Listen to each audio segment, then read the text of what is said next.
औज़ुबिल्लाहिमिनश्शैतानिर्रजीम बिस्मिल्लाहिर्रहमानिर्रहीम। अस्सलाम वालेकुम स्टूडेंट्स, बायोलॉजी सेकंड ईयर। आज हमारा टॉपिक है RH blood group system. Last time हमने मल्टीपल एलील की एग्जांपल में पढ़ा था एबीओ ब्लड ग्रुप सिस्टम। आज हम पढ़ेंगे RH blood group system. The blood group system defined on the basis of RH factor present on the surface of red blood cells is known as RH blood group system। ABO blood type जो था, हम कहते हैं कि ए positive, B positive या A B positive या O negative, O positive. तो ABO blood type के अंदर मज़ीद जो है ना ए और ए प्लस या फिर नेगेटिव साइन लगाया जाता है।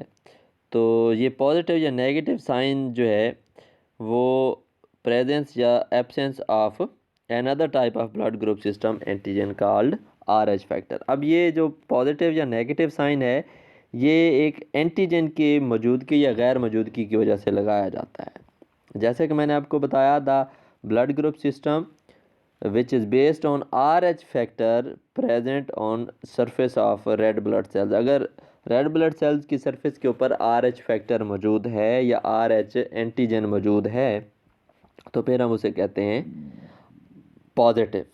अगर RH एंटीजन मौजूद नहीं है तो फिर उसको हम नेगेटिव कहेंगे। RH blood group system is defined on the basis of RH factor present on the surface of red blood cells। This system is named RH after rhesus monkey. तो सबसे पहले ये जो RH एंटीजन है ये रेशस monkey के अंदर सबसे पहले डिस्कवर हुए थे, ठीक है। तो इसी वजह से इसको RH ग्रुप कहा जाता है, RH ब्लड ग्रुप या RH फैक्टर। और लैंडस्टीनर ने 1930 में ये जो है ना ब्लड ग्रुप या RH फैक्टर रेशस मंकी के अंदर डिस्कवर किए थे उसके ब्लड पे। RH blood group system is encoded by 3 genes. RH blood group system को 3 जीन कोड करते हैं, C, D और E। C, D and E which occupy 2 tightly linked loci. अब ये जो तीनों जो जीन है ये 2 लोकाई के ऊपर मौजूद हैं। एलील जो है जीन D के वो एक ही लोकस के ऊपर मौजूद होते हैं, उस लोकस को D लोकस बोलते हैं। जबकि C और E के जो एलील्स हैं वो अल्टरनेटिवली दूसरे लोकस के ऊपर मौजूद होते हैं। D लोकस इसी वजह से जो है ना हमारे लिए ज़्यादा इम्पोर्टेंट है। Gene D has 2 alleles. अब D जो जीन है उसके 2 एलील होंगे, capital D and small d। Capital D is completely dominant over the small d।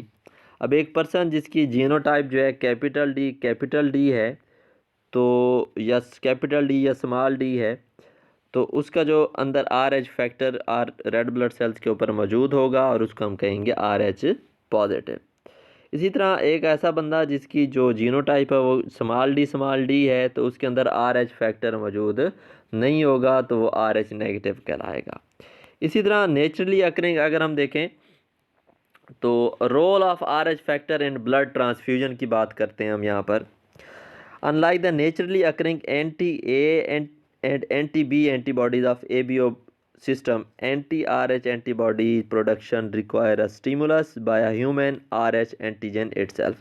अब अगर हम देखें ना तो ABO ब्लड ग्रुप सिस्टम में नेचुरली एंटी-A एंटीबॉडीज़ भी मौजूद थी, एंटी-B एंटीबॉडीज़ भी मौजूद थी, लेकिन RH ब्लड ग्रुप सिस्टम के अंदर नेचुरली RH एंटी-RH एंटीबॉडी मौजूद नहीं होती, बल्कि एंटी-RH एंटीबॉडी को प्रोड्यूस करवाने के लिए एक स्टिमुलस रिक्वायर्ड होता है इंसान की तरफ से बाय RH एंटीजन इटसेल्फ। जब RH एंटीजन बजाते खुद किसी इंसान में दाखिल होगी, मतलब एक RH नेगेटिव वाला बंदा है उसके अंदर अगर RH एंटीजन दाखिल हो जाए, फिर उसके अंदर क्या बनना शुरू होगी, एंटी-RH एंटीबॉडीज़ बनना स्टार्ट होती हैं।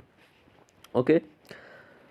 An RH negative person does not produce anti-RH antibodies। RH negative बंदे वाले में कभी भी anti-RH एंटीबॉडीज़ नहीं बनेंगी जब तक कि RH नेगेटिव वाले बंदे को RH एंटीजन वाला खून ना लगे। जब तक RH नेगेटिव वाला जो बंदा है वो RH एंटीजन के खिलाफ एक्सपोज ना हो।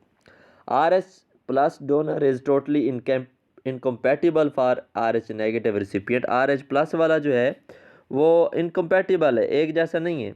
वो RH प्लस वाला RH नेगेटिव वाले को खून नहीं दे सकता।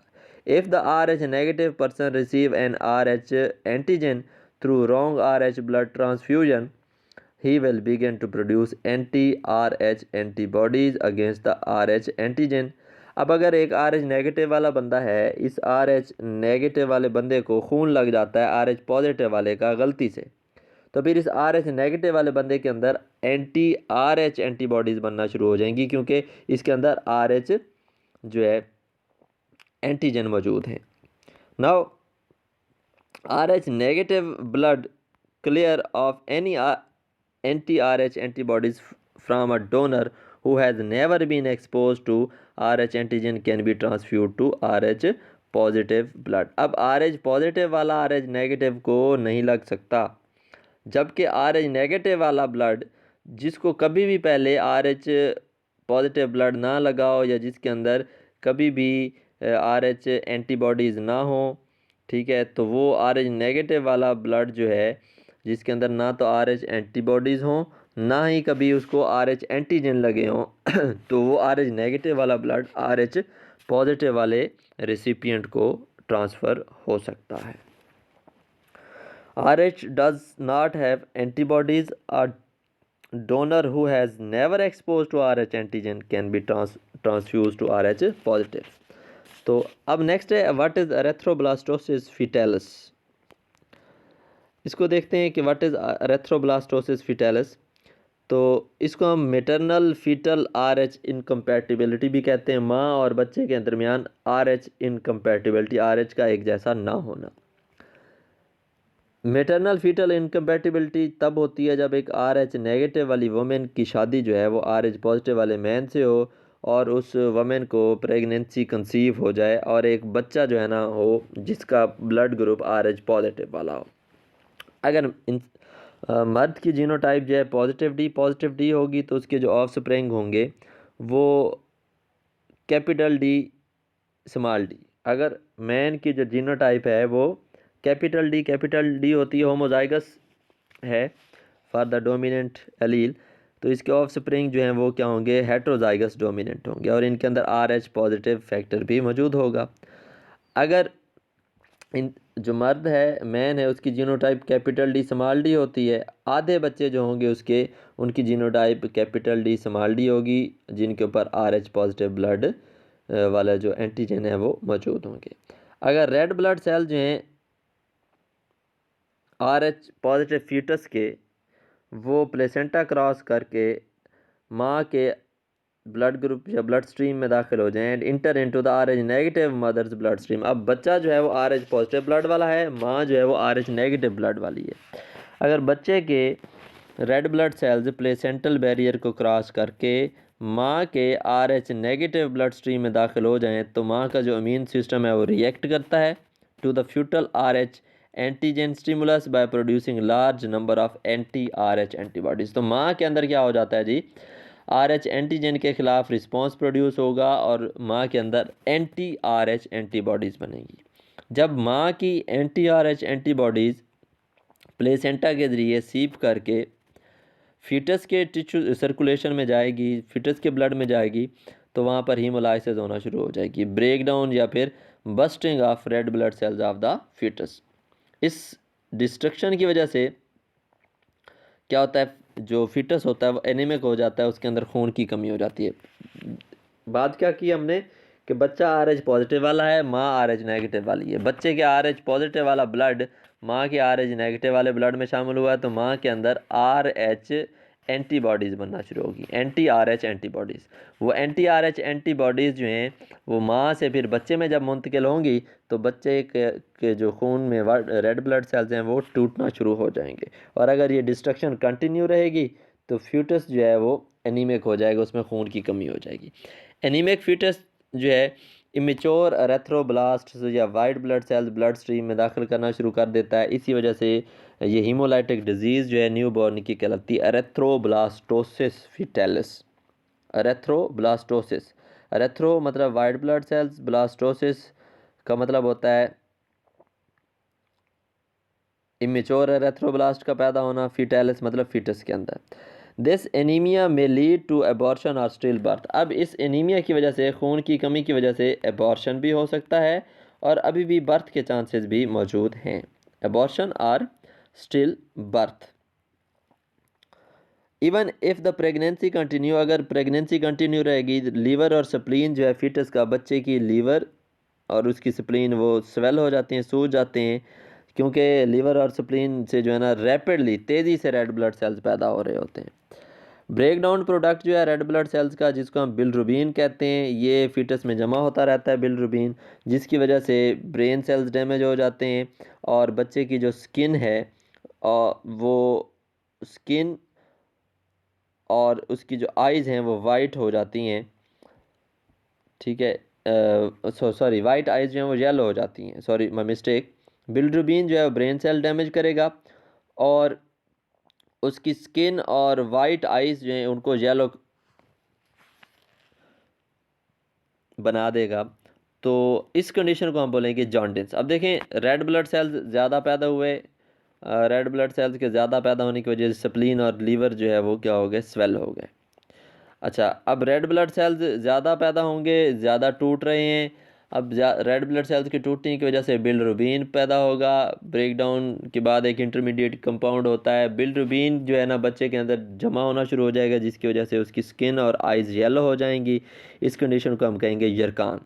तो अगर बच्चा पैदा हो जाता है और ज़िंदा भी रहता है तो उसको क्या होगा, सीवियर हीमोलिटिक एनीमिया होगा और जॉन्डिस, यरकान का शिकार हो जाएगा और हीमोलिटिक एनीमिया, खून की कमी का शिकार हो जाएगा। ऐसे जो बच्चे होते हैं उनका ब्लड बर्थ के फ़ौरन बाद ही उसके ब्लड को हम RH नेगेटिव ब्लड के साथ रिप्लेस कर देते हैं, free of anti RH antibody. तो ऐसे बच्चे का जो ब्लड है पैदा होने के फ़ौरन बाद उसको हम RH नेगेटिव ब्लड लगा देते हैं।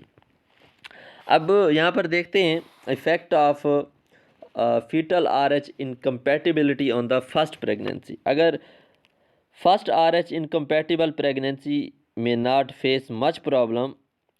अब फर्स्ट जो प्रेगनेंसी होती है RH नेगेटिव इनकम्पैटिबल की, उसको ज़्यादा प्रॉब्लम फेस नहीं करना पड़ती, क्योंकि चंद ही फीटल एंटीजन जो है वो प्लेसेंटा को क्रॉस करके मैटरनल सर्कुलेशन में जाते हैं और मैटरनल एंटीबॉडी की जो प्रोडक्शन होती है वो बहुत ज़्यादा नहीं होती है। लेकिन जब प्लेसेंटा डिटैच होता है बर्थ के वक्त तो ज़्यादा अमाउंट में फीटल के जो सेल्स हैं वो माँ के ब्लड के अंदर इंटर हो जाते हैं और फिर ज़्यादा अमाउंट में RH एंटीबॉडीज़ बनती हैं माँ की तरफ से। तो एक these anti-RH antibodies persist mother's blood for a long time and are persistent risk for the next RH positive fetus। अब ये देखें जी, जो फर्स्ट प्रेगनेंसी है उसमें ज़्यादा मसला नहीं होता, क्योंकि फीटस के जो है ना चंद एक जो है ना RH एंटीजन माँ के अंदर दाखिल होते हैं और माँ के अंदर ज़्यादा ब्लड, माँ के ब्लड में ज़्यादा anti-RH एंटीबॉडीज़ नहीं बनती। लेकिन जब बर्थ होती है तो जब प्लेसेंटा अलहदा होता है माँ से, तो प्लेसेंटा में से कुछ रेड ब्लड सेल्स बच्चे के वो माँ में मुंतकिल होते हैं, जिसकी वजह से माँ के अंदर anti-RH एंटीबॉडीज़ ज़्यादा बनना शुरू हो जाती हैं। अब वो anti-RH एंटीबॉडीज़ माँ के अंदर रहेंगी। अब सेकेंड प्रेगनेंसी में अगर बच्चा RH पॉजिटिव वाला होता है तो उसके लिए रिस्क बहुत ज़्यादा बढ़ जाएगा। अब इसका इलाज क्या है जी, ट्रीटमेंट। तो RH sanitization of RH negative mother is avoided by simple therapy. अब वो मदर जो होगी उसको इंजेक्शन दिया जाएगा RH एंटी सीरम का during early pregnancy and immediately after the birth, birth के फ़ौरन बाद भी और अर्ली प्रेगनेंसी या जब प्रेगनेंसी होगी उसको शुरू में, तो उस वक्त उस औरत को RH एंटी सीरम प्रोवाइड किया जाएगा, इंजेक्शन लगाया जाएगा। इससे क्या होगा, RH antibodies in the RH anti serum will destroy RH positive red blood cells of the foetus before they stimulate the production of maternal anti-RH antibodies.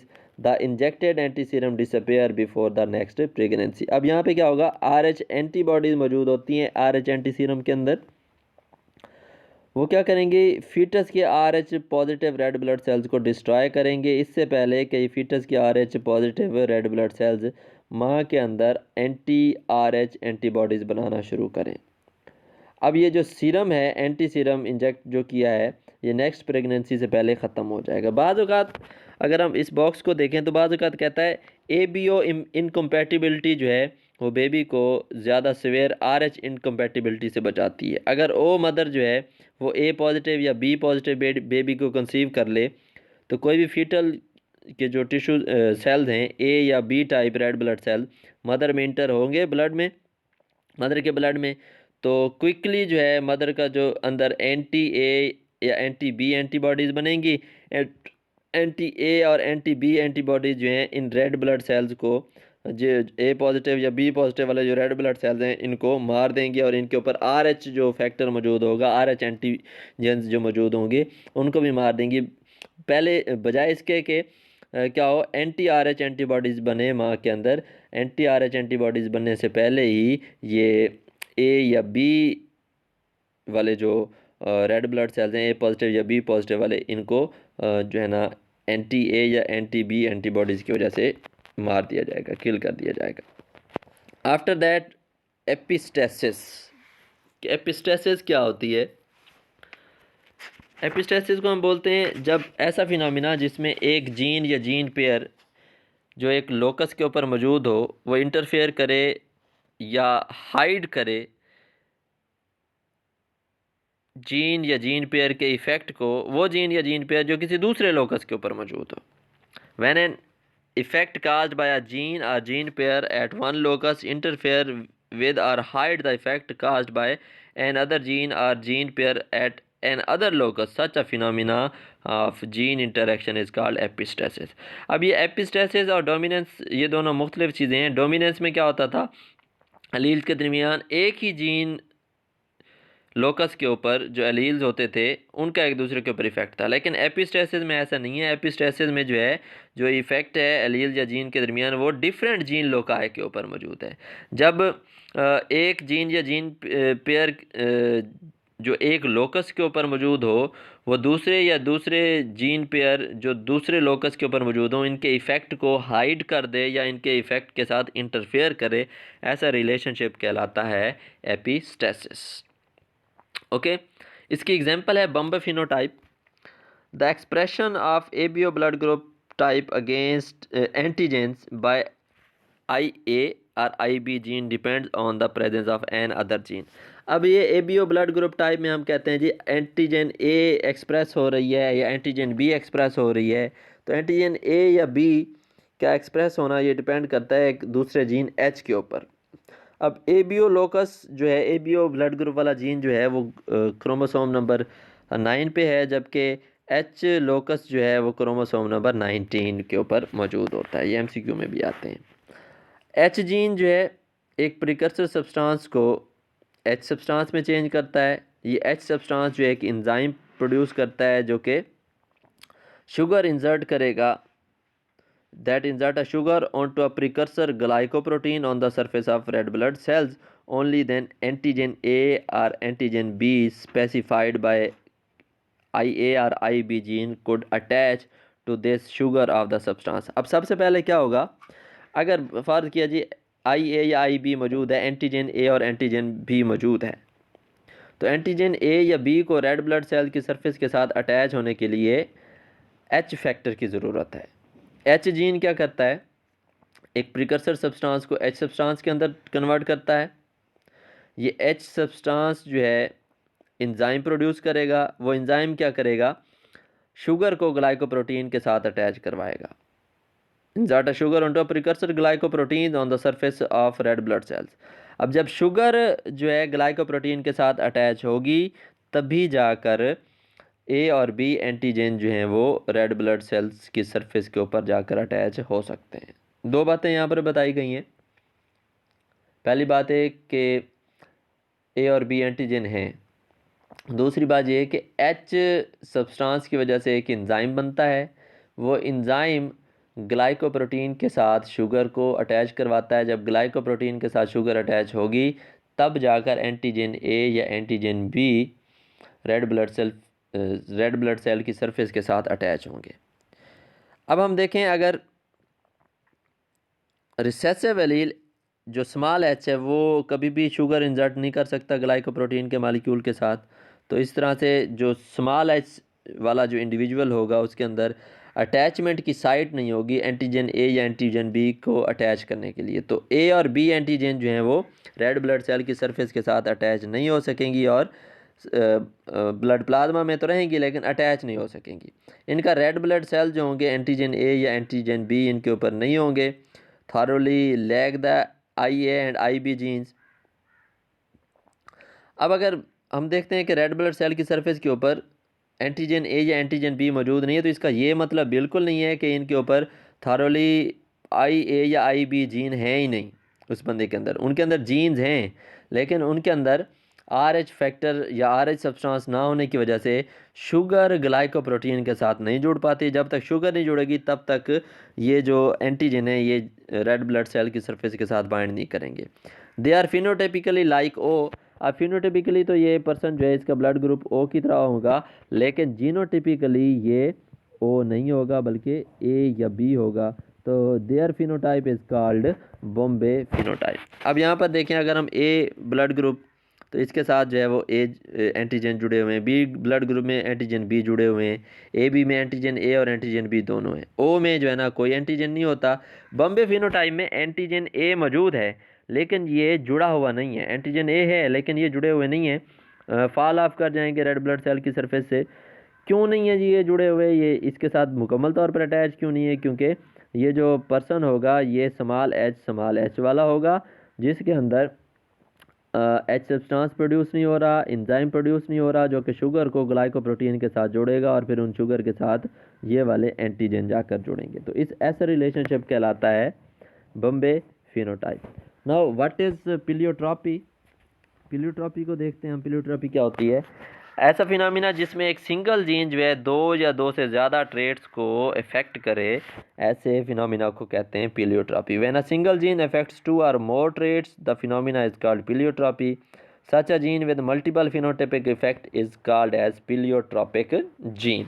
और ऐसा gene जिसके मल्टीपल फिनोटाइपिक इफेक्ट होंगे उसको पिलियोट्रॉपिक जीन कहेंगे। Example में देखते हैं, एक वाइट आई जीन मौजूद होता है ड्रोसोफिला के अंदर। वो वाइट आई जीन जो है वो स्पर्म स्टोरिंग आर्गन स्पर्माथीचिया उसकी शेप को भी कंट्रोल करता है, उसकी शेप को भी अफेक्ट करता है। अब देखें, हो था तो ये वाइट आई के लिए, लेकिन एक से ज़्यादा जो है ना ट्रेट्स को कंट्रोल कर रहा है, आइज़ के कलर को भी कंट्रोल कर रहा है और स्पर्म स्टोरिंग आर्गन्स की शेप को भी कंट्रोल कर रहा है। इस तरह से genes that affect growth rate in humans also influence both weight and height.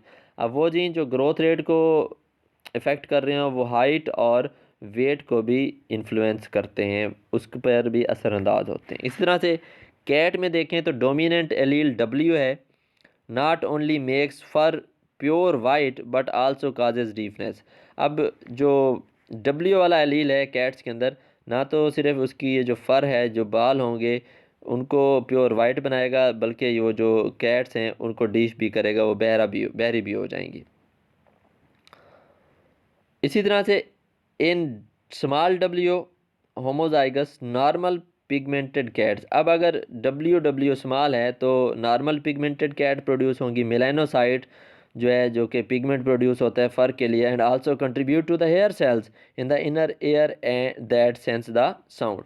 अब small W and small W homozygous जो है ये नॉर्मल पिगमेंट प्रोड्यूस करेगा। अब इससे जो मेलानोसाइट प्रोड्यूस होंगे ये फ़र को पिगमेंट भी देंगे और इसके साथ साथ जो है हेयर सेल्स के ऊपर भी असरअंदाज होंगे इनर एयर के अंदर, और हेयर सेल्स जो है इनर एयर के अंदर वो साउंड को सेंस करेंगे।